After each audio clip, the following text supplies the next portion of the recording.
ត្រីម្នាក់នេះបានធ្វើចំពោះអ្វីដែលគេហៅថាស្វាមីរបស់នាងគឺជាអ្វីមួយដែលមនុស្សគ្រប់រូបមិនគួរស៊ូទ្រាំឡើយនៅឆ្នាំ1968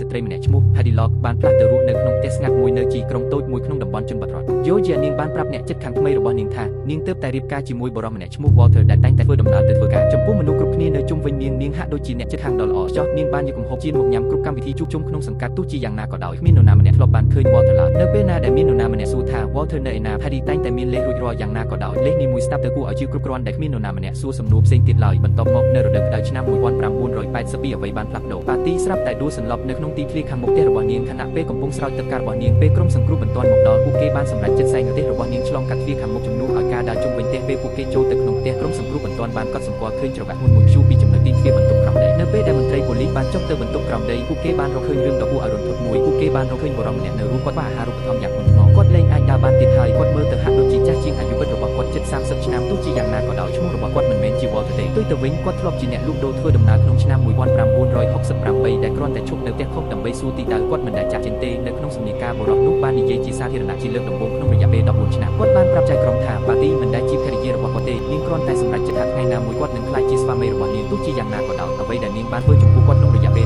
14ឆ្នាំនោះគឺលើកពីការជាប់ឃុំឃាំងទៅទៀតមុនពេលគាត់អាចបញ្ចប់ការពិពណ៌នាអំពីអ្វីគ្រប់យ៉ាងដែលបានកើតឡើងហើយត្រូវបានកាត់ទោសឲ្យជាប់ពន្ធនាគារអស់មួយជីវិតយ៉ាងណាក៏ដោយរហូតមកដល់សប្តាហ៍នេះនាងនៅតែហៅខ្លួនឯងថាលោកស្រីឡោ